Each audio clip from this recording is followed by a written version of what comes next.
Diri sa atong unang pagbasa gihisgutan ni Propeta Joel nga inig-anhi sa Ginoo iya gyung hutdog patay ang mga tao hasta pangkahayag mamatay. Sige, lingay mong tupad ina ganahan na kang muanhi ang Ginoo. Pangutan ako no. Unsa may ganahan ninyong muanhi ang Ginoo o ang Yawa? Kay di ta ganahan ang Ginoo muanhi nato, Yawa mo'y mupuyo. Muna diri sa atong ebanghelyo niingon si Jesus, inighawa sa Yawa sa usa ka balay o usa ka tawo, magsuroy-suroy na siya, nya inigbalik na niya, tan-aw niya way gapuyo, nya limpyo na. Magda siyag laing 7 ka mga dautan pagyon nga mga espiritu, nya mosulod sila didto, nya ang mahitabo kuno kadtong tawhana mulabi pa kadautan kaysa sinugdan.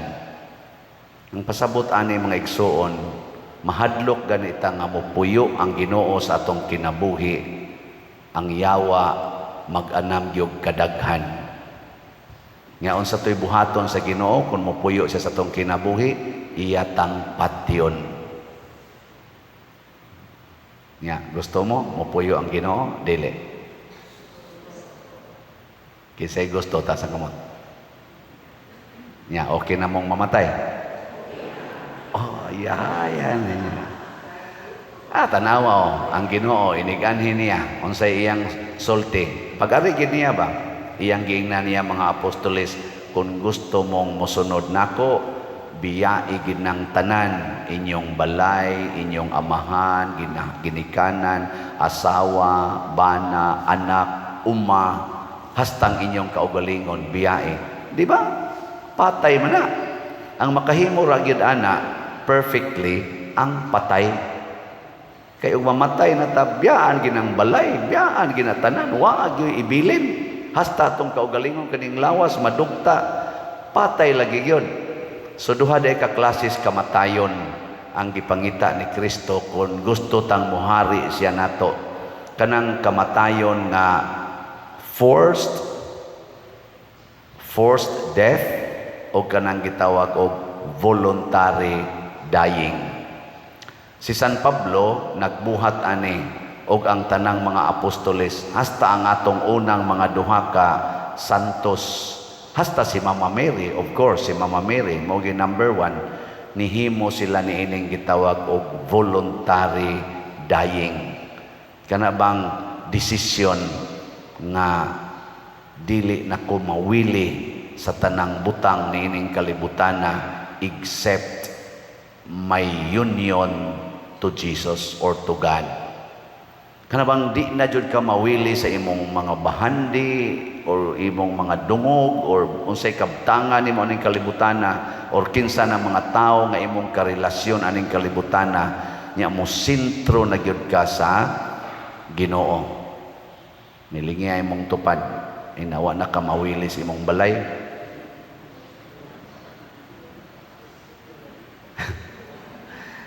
Sige, gani tagpamaligya dinig slat, wa man gani kayo'y namalit, nawili man gani mo anang tag 100 pesos, nawili mo anang tag 500,000, kamong naay mga millions, pwede magid mo mopalit og 500,000 nga investment slot nato, kaning DSAP, di ba?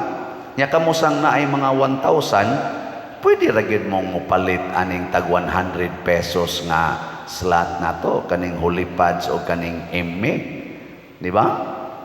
Di pwede, basta na akay 1,000. Nya pila man kabuk na to karon din online parishioners o territorial parishioners nga naay millions. Daghan daghan kayo. Daghan. Naay millions. Mo na mangayo lang sa tag-investment, dili man ni nato god ingon nga ato ning tangkyuhon kaning investment slots. Na ini takes nako, Pader, ikaw gyud ni o scammer. Siya nga no man ka nga, murag di gini ikaw, Pader, murag scammer gini. So na kay muhatag og 25% per annum nga interest. Pang scammer man ni pader. Nako ako na oy. Ako gyud na. Kanang 25% per annum para ra na sa 140 slots. 140 slots nga tag 500,000 per slot. Dili na perpetual aron makaskami kay kana mo gong scammer pareha atong ubang mga nihimo ato katong kapa ana perpetual man to kanang tigom gyud tigom og tao nya pagkadako na gyud kayo sa kanang kwarta nga ning invest sibat dayon. Ang pipila nakadawat pero daghan kaayo ang nalusno. Pero kining ato limited ra ni 140 slots. As of yesterday, ang atong DSAP naanay pledges nga niabot na og equivalent to 67 slots. Pakpak. Nya, pila naman lang ka slots ang available? 73 slots na lang. So, kung gusto mong mo invest, first come, first serve mo aning 73. Dili ni siya ingon nga kutob yun, mahurot ang kalibutan. Dili ay. Nya inighuman ani, mas ma-raise na ni natong 140 ka slots nga equivalent to about 70 million. Ato dayong mabayaran ng yuta diha, ma-clear na ato na nang ma-acquired. Magtuko dayon taog kulumbari nga dako nga naay capacity nga mga more or less 14,800 ka anang units units pa nga patay ba kanang lungag ba nya gikan ani ato man lang ipamaligya fundraising gihapon ang profit ani anha nato kuhaon ang 25% per annum nga ipatong nato nining 140 ka slots plus pagyod sa atong mga projects sa Archdiocese o sa dinhis atong simbahan. So dako kayo na siya nga project nga fundraising. Unya, para asa man ni? Dili ni para pag-enrich sa simbahan. Dili ni pagtigom og kwarta aron pahimuslas mga pari o sa mga obispo.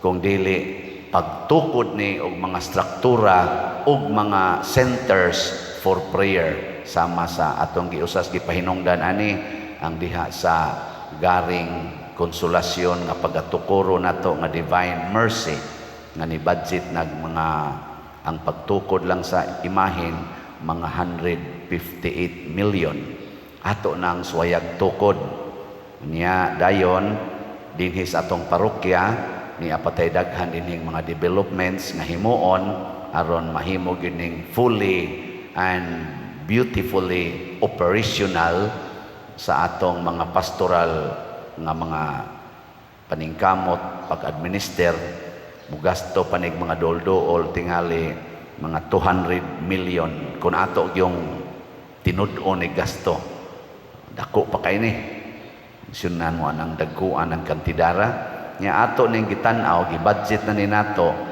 nga makuha ni diha sa kulumbari kun mahalin pud ang tanan ana so mao ni gitawag og fundraising mo raise tag funds nya kamong naay mga millions nindot sa donta nga mo apil mo dinhi kay ibalik man ninyo apan nakatabang mo sa simbahan nakatabang mo nga maka-take off ang atong parokya ang atong simbahan dinhi sa Sugbo to raise more funds.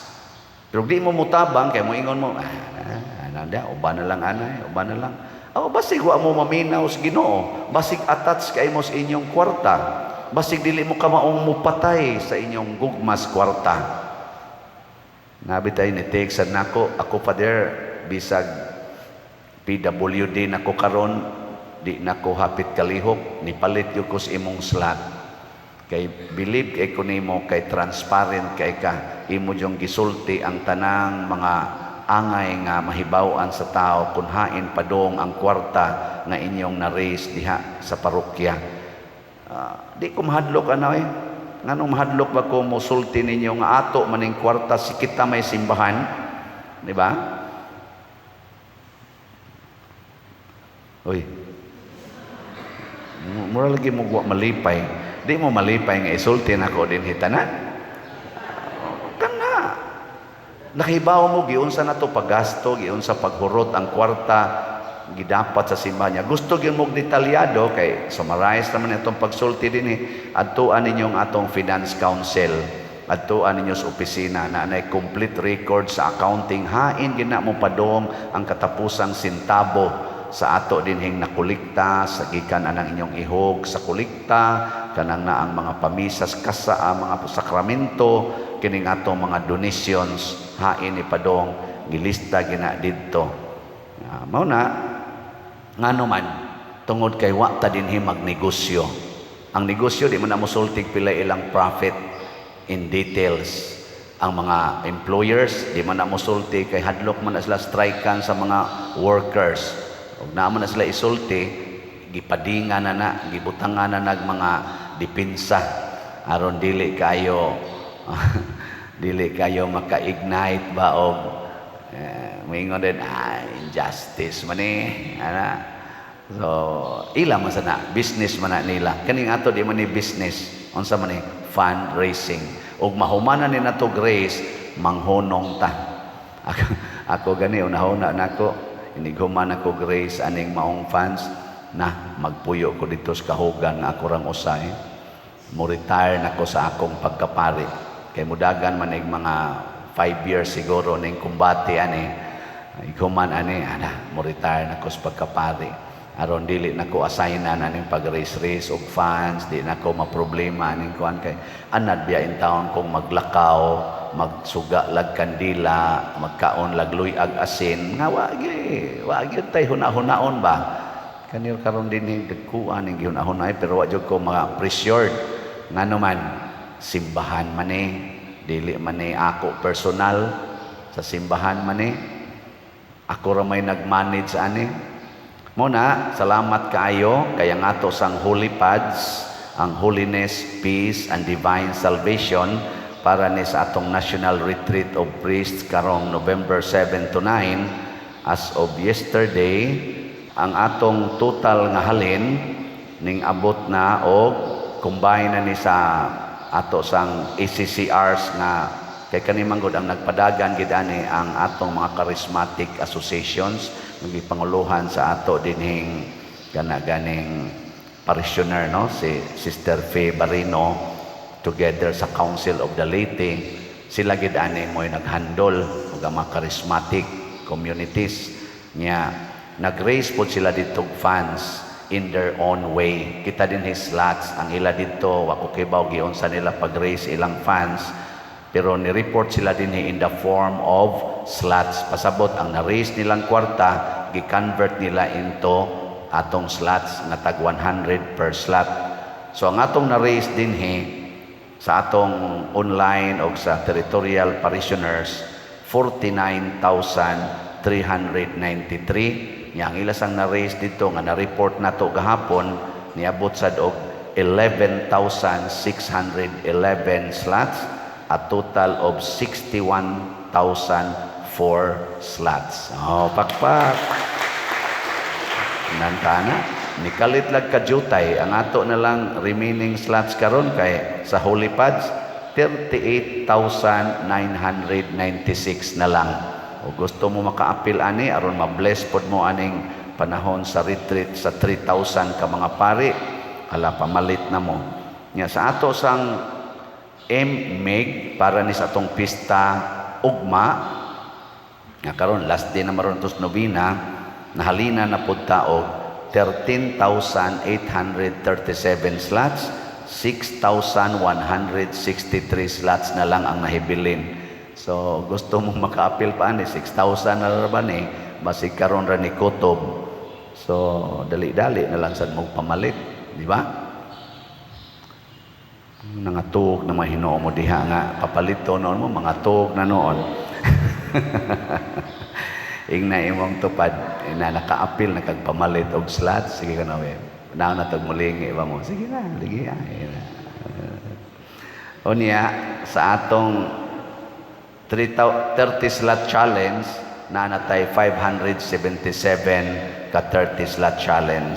Niining tanan, atong hatagag masipang pakpak ang nangapil. Salamat sad. Salamat sad sa Ginoo. Niya karong adlaw himuon nato ang atong foot procession para pag-ending sa atong pagsaulog sa mga nobinaryo nga ugmang adlaw ang atong kapistahan.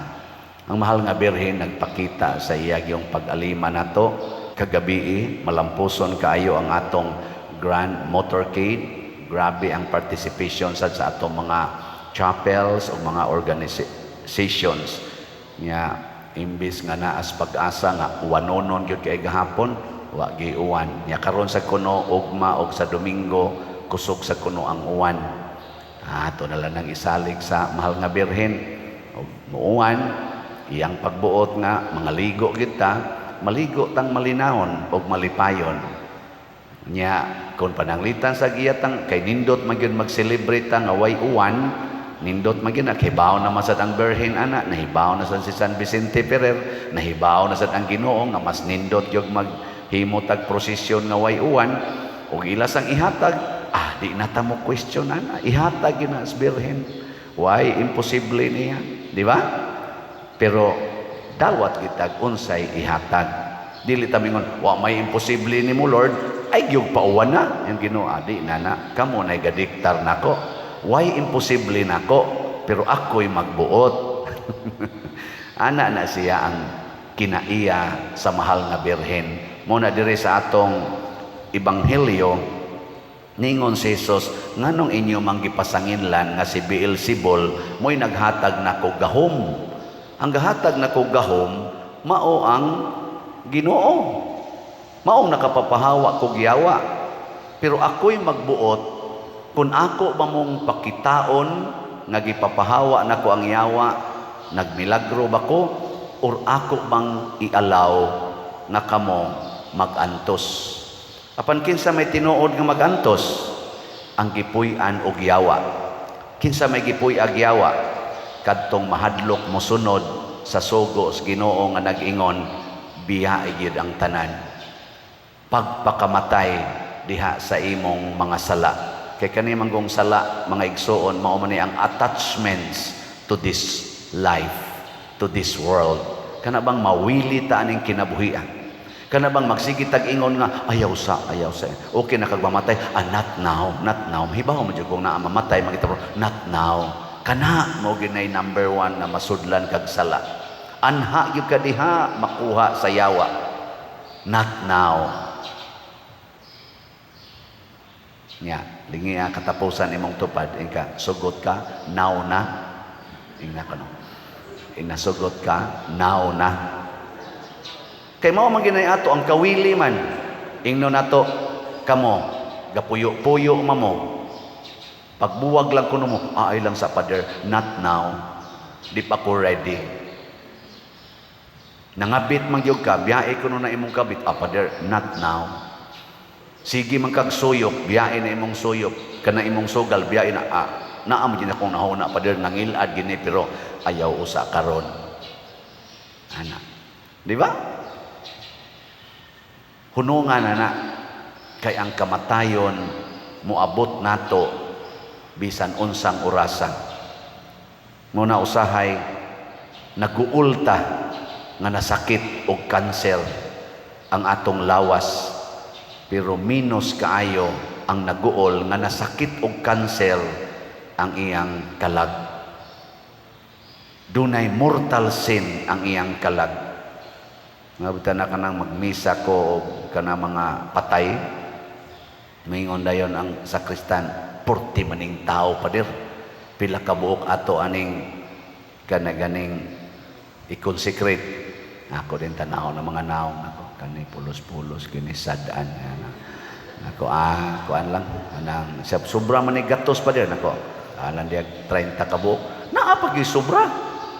30 kabuk ang i-consecrate niya, gatos kapin ang mga tao mo, abot pagig 200 kay pertigin daghana, di manuol na nagtutok lang ngano man, di ami diri kay mo duyog mi sa kasubo sa namatyan, pero way nasubo sa nakasala.